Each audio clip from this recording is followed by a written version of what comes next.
Welcome to Edge Unscripted. Listen along for candid conversations with the Edge marketing team on a variety of subjects in the world of PR and marketing and other topics that have our attention. Let's go off script. Hi, everyone. Welcome back to another episode of Edge Unscripted. I'm Mary, and today I am joined by Cindy from our team here at Edge. Welcome, Cindy. Hi, Mary. Thanks for having me. Yeah, of course. So Cindy joins me today because we both had the opportunity to travel to San Francisco a couple weeks ago to attend the 2025 Inbound Conference hosted by HubSpot.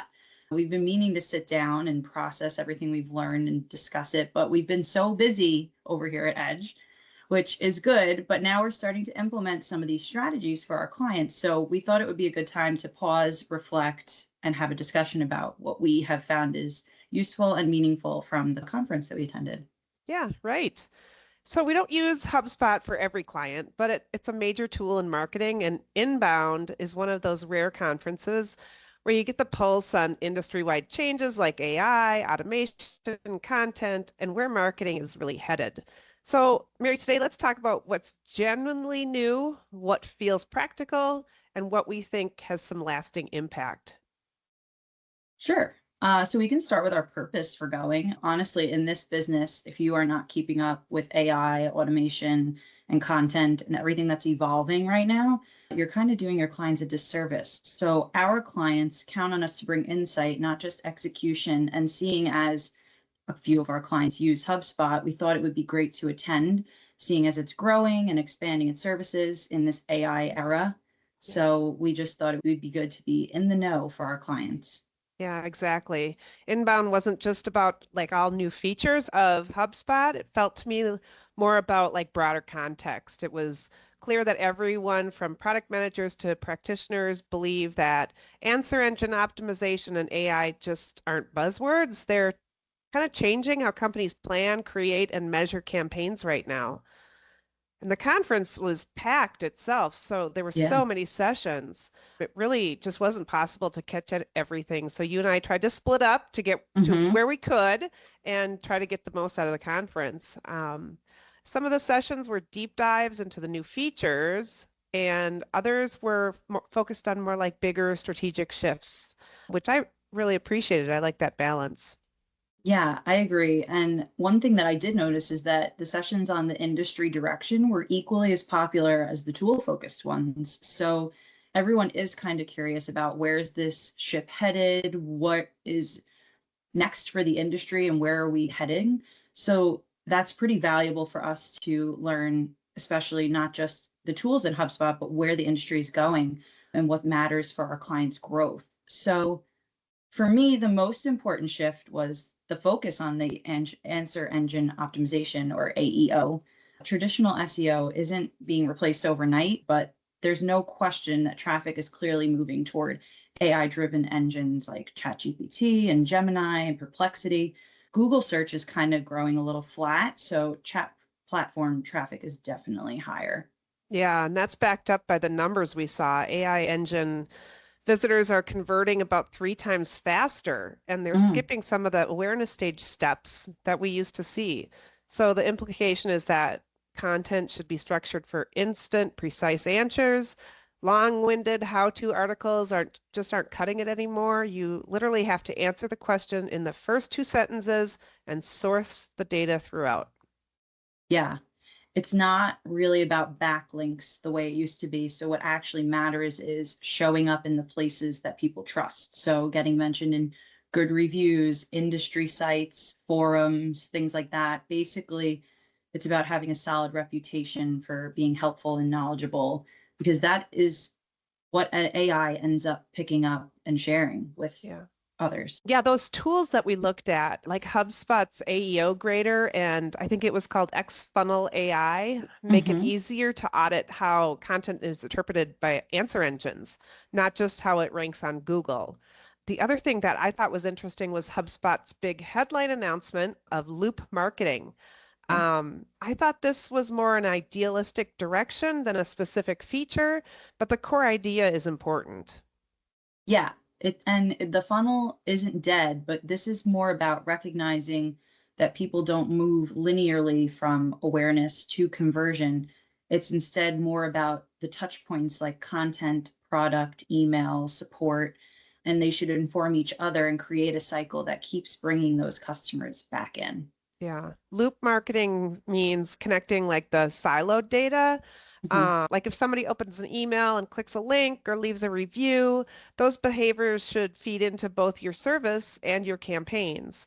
Not every company is there yet. In fact, I think most companies aren't, but the Mhm. goal is clear. Use all of those actions to improve the next brand experience. Yes, I agree completely. And then if we wanted to just touch on the tech and product side, I was impressed with the focus on attributions, especially the AI referrals that they have. So it is a deeper way to see what actually influenced a lead, including dark social, untracked channels, things like that. It's less about tracking the clicks and more about understanding what's nudging people toward your business. Yeah. Yeah, the other thing that I was really excited about is the content remix, which HubSpot is piloting right now.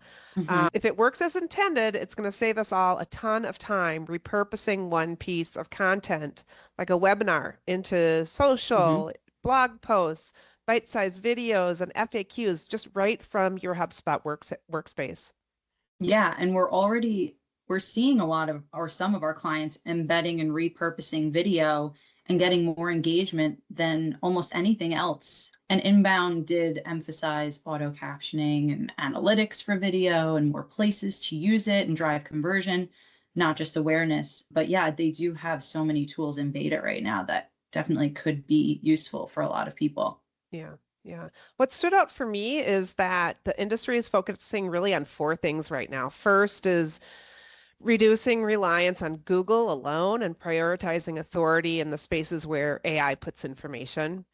Mhm. Next, structuring content to be scannable, answers up top, lots of subheads, and info in bite-sized formats.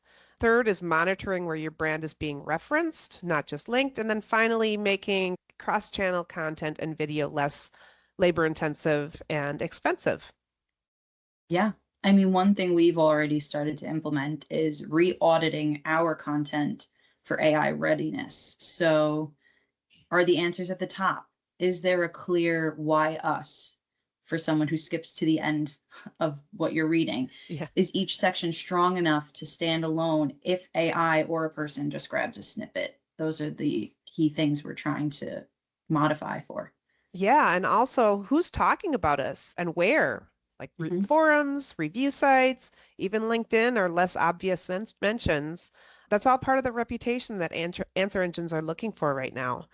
Mhm. And then on the practical side, there's evidence right now that consumer email is now eclipsing work email for campaign targeting. Mm. So, big takeaway is don't ignore those folks who fill out your forms and leave a Gmail address. Mhm. And then the other thing too, I thought was interesting was shorter headlines or subject lines and little to no preview text and emails seem to be pulling best for email opens right now. Yeah, that stood out to me as well. And another thing was if you're running paid ads, Instagram Reels is much less expensive than some of the other platforms. Like a CPM is about half or a third of LinkedIn. So Yeah. that was interesting to me as well. But email is definitely still converting the best, but some of the usual practices have shifted, like you said. So now it's first person CTAs, call to actions, leaner subject lines, like you said, and Yeah. less focus on adding the first name up front, which is Yeah. interesting too. Yeah, yep. And then I had a few organic LinkedIn takeaways too, like focusing on engagement loops, including comments, shares, and then holding back links until after a post has had time to build initial traction. So I guess, when I scale back and I look at what we're taking away from the conference and doing for our clients at Edge right now is that Mhm. we're making AEO a priority during website content and strategy discussions. We're emphasizing the importance of tracking brand citations and mentions, and then testing out content remix tools to see if we can scale some personalized omni-channel campaigns more efficiently. Yeah. And the biggest takeaway, I think, is just don't chase every trend, but do pay attention to how consumer behaviors are changing. So Yeah. focus on your reputation, make every answer count, and on tracking what matters most to your company. Hopefully, this gives a sense of where things are going and why it pays to step back and take a scan at the landscape now and then, not just what's trending. Yeah. Yeah. No one needs to overhaul their whole playbook overnight, but now might be a good time to audit. Are you Hmm. cited in the right places? Is your content optimized for AI?